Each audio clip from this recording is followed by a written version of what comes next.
한대 사상계의 흐름 크게는 둘입니다. 하나는 일종의 사상의 종합. 그래서 회남자를 이야기하죠. 회남왕 유한이라고 하는 사람이 그 아래에 있는 학자들의 글을 모은 책이고요. 여시춘추와 유사하다고 많이 언급이 됩니다. 잡가적 텍스트라고 보면 됩니다. 여러 학파들의 학설을 종합하고 섞으려고 하는 거죠. 근데 이 사람은 한나라 초기에 나타났던 이런 어떤 사상의 흐름 가운데 나름의 운명적 질문, 약간 종교적 질문에 좀 주목을 합니다. 232페이지 5, 60년간의 수명밖에 없는 인간이 이 광대한 천하의 난리를 근심하는 것은 마치 황하강물에 수량이 적은 것을 걱정해 눈물로 그 물을 늘리려는 것과도 같다고 할 것이다. 그것은 마치 생명이 사흘밖에 없는 하루살이가 3000년 수명을 가진 거북을 위해 양생법을 염려해 주는 것과도 비슷해서 어리석고 가소로운 것이다. 그래서 세상 생각하지 말고 나를 생각하자. 이러한 정신이 회남제에 있다는 거죠. 이와 비슷한 어떤 행복론이라고 하는 문제에서 사기 백이편, 이것도 백이전이라고 여기는 했군요. 엄밀하게 말하면 잘못되었습니다. 사기열전에 백이열전이란 글이 있습니다. 여기 실려있는 질문인데요. 내용은 이렇습니다. 특히 공자의 주장이 그런데 백이숙제 이야기 있죠. 백이숙제는 주나라 무왕이 은나라를 무너뜨리고 그것을 보고 주나라 사람은 살지 않겠다라고 해서 수양산이라고 하는 산에 들어가 고사리를 뜯어먹다 굶어 죽은 사람 이야기입니다. 전통적으로 육아에서는 그들이 의로운 사람이었고 그렇기 때문에 자신의 운명을 원망하지 않았으리라고 봅니다. 이제 사마천은 이 백이열전에서 그 문제를 이제 딴죽을 걸고 있습니다. 억울했을 거란 얘기입니다.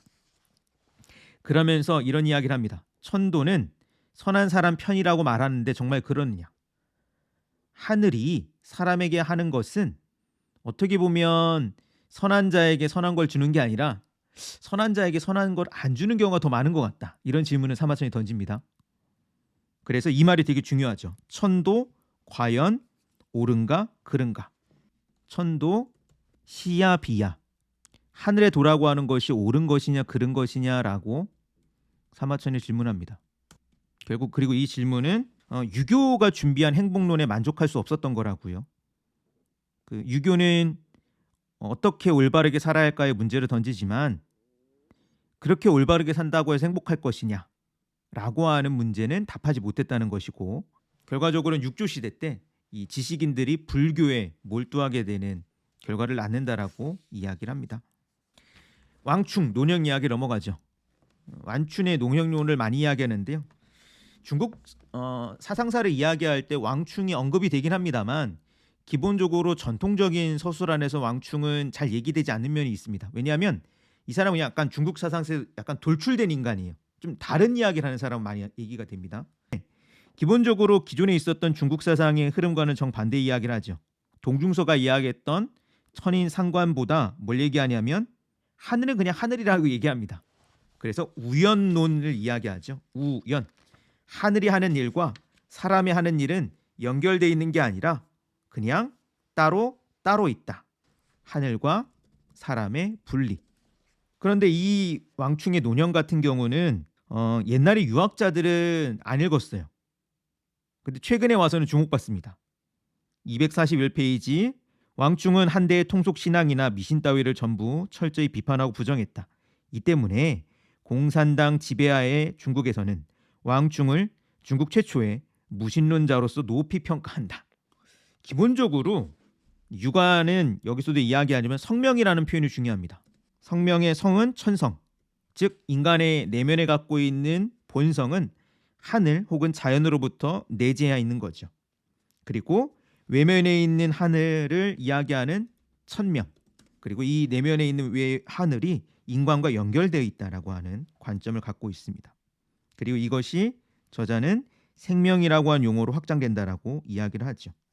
그런 관점에서 인간의 행위는 하늘로부터 어떤 보응을 받거나 연결되어 있다는 관점이 있지만 왕충은 이걸 단전합니다.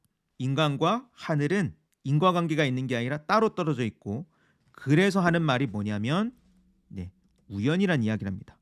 우자는 원래는 짝이란 뜻입니다. 하늘이 있고 사람이 따로 있다는 뜻이죠. 242쪽 맨 마지막에 잘 얘기합니다.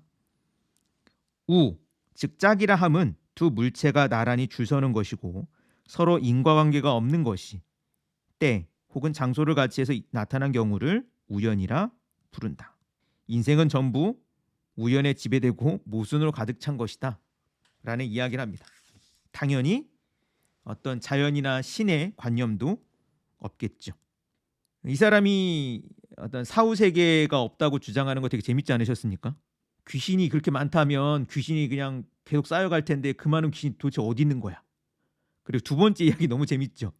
아니 귀신이 그래 사람이 죽어가지고 이 사람이 갖고 있는 이 정기가 귀신이 되면 귀신은 알몸이어야 되잖아. 알몸 귀신이 어딨어?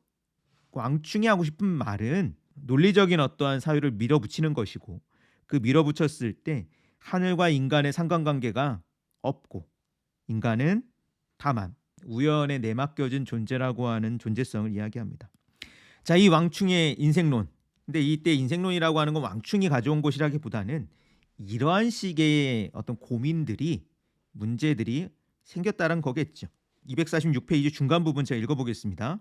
유교의 인생관에 서는 한 올바른 인간이 반드시 행복을 누린다는 보증은 어디에도 없다. 오히려 도덕과 행복은 모순하는 것이 정상적인 상태이며 선인이 불행한 생활로 마치는 것이 세상의 일상이다. 사마천의 탄식도 거기에 있었다. 더욱이 죽음은 삶의 단절이고 사후의 세계는 허무하며 영원한 어둠이다. 거기에는 생전의 불행을 보상해야 할 길은 전혀 남아있지 않다. 이처럼 구원이 없는 인생관이야말로 왕충 철학의 결론인 동시에 유교의 결론이었다. 왕충은 유교의 인생관 속에 숨겨져 있던 비극성을 공공연히 드러냈던 것이다. 후한 말기에 이 논영이라는 책이 읽히고 그러한 사람들이 이때 등장합니다. 후한 말기는 아까도 말씀드렸던 그 삼국지 시기라고 생각하시면 됩니다. 왕조가 저물어지고 이상한 주장들 하는 사람들이 막 등장하고, 그런 시기 속에서 새로운 어떤 사유들이나 그런 것들이 막 등장을 하고, 이후 그것이 불교의 윤회설 같은 것들이 유입되면서 또한 지식인들의 생각을 완벽하게 사로잡죠.